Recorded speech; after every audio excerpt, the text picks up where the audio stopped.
Ayun,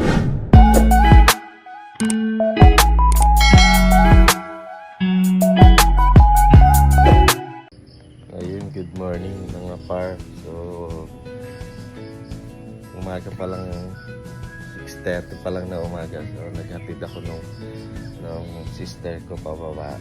So, indicate yung panel ko ng change oil, ng oil change. So, hindi pa naman siya i-change oil talaga kasi nag-change oil lang po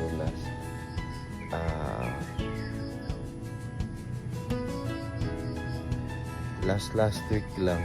So may na-reach siya na kilometer na 1,500. So sabi naman sa akin doon sa Honda, sa Motor Trade, sabi nila 2,000. So ngayon aalisin ko yung change oil ng, ayan, kung mapapansin nyo may nakalagay doon change oil, tapos yung kilometer ko is 1,500.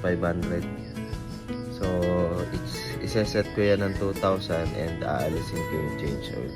So ayun, tara, let's go. So ayan mga idol, try natin kung kasi nanood ako sa YouTube, ganito lang daw ginaya.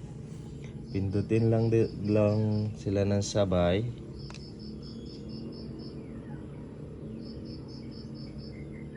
Ayan, nag-blink sila. So, pag nag-blink, pindutin lang yung select na, yung, alin ba?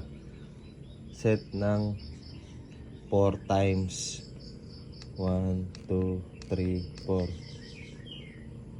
4. Ayan, nag-blink na sila pareho. So, ang gagawin natin, iset na natin yung kilometers.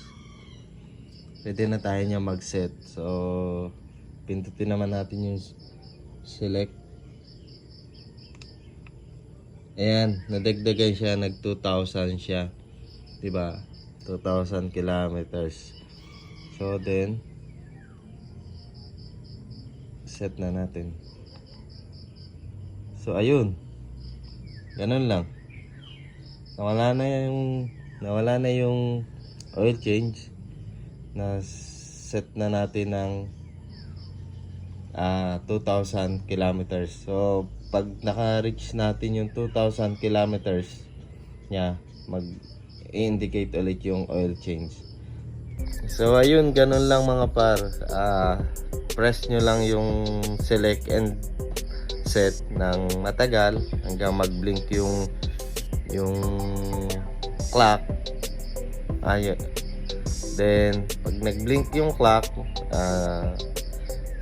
pindutin nyo ulit ng 4 na beses yung set,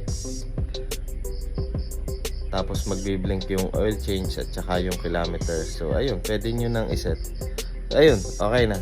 So thank you sa panonood, sana may natutunan kayo. Share nyo na rin sa iba nating mga ka-clicky para at least alam na nila, hindi na sila magbabayad ng pagpapaset or pagpapaalis ng yan. So ayun lang, thank you so much.